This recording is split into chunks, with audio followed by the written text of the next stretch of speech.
Hey guys, we're going to be in Daniel chapter 4 and 5 today. Now in these two chapters we meet two very powerful kings. But they were also very proud kings. We've met one of these kings already. His name was King Nebuchadnezzar. But the king who came after him, we're going to meet him, and his name is King Belshazzar.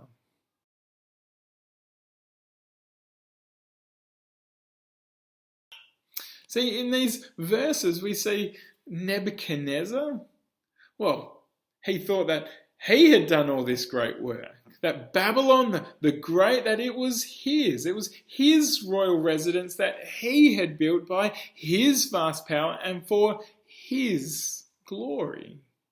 You see, he didn't give God any credit. No, he thought he had done it all. Worse, he thought that he didn't even need God. He was a very proud king, but he wasn't the only one. Then we saw Belshazzar.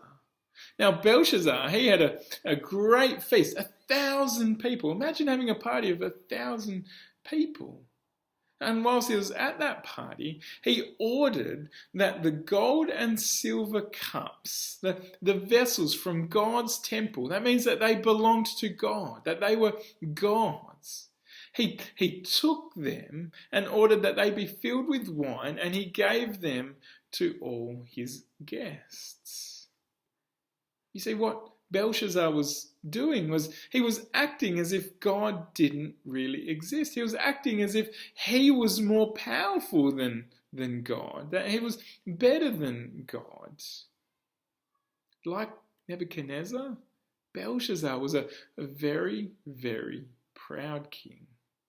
Now, these proud and powerful kings, they thought they didn't need God. They failed to praise the one true God, and instead they praised themselves. Instead, they praised pretend gods.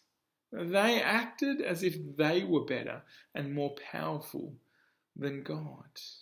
But God hates pride. And he hates pride because pride tricks us into thinking that we don't need God. But God knows that we do need him. And so God taught Nebuchadnezzar and Belshazzar a lesson. God showed them who really is in charge. God humbled them and took the kingdom away from them.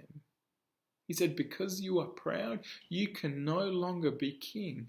God showed them who really is in charge. Nebuchadnezzar and Belshazzar, they were powerful kings. But God, he's still in charge. Even when people think that they don't need God, even when people think that they can live without God, well, God still shows that he's still in control. And do you know what? In the Bible, we actually see another king. But this king was bigger than Nebuchadnezzar, and he was better than Belshazzar. In fact, we could say that this king was bigger and better than anyone or anything. And unlike Belshazzar and Nebuchadnezzar, this king wasn't proud. No, this king was humble. So humble that he died to save us. But he didn't stay dead. No, he rose again. And right now, rules in heaven as the King of Kings. Who am I talking about? Well, it's King Jesus.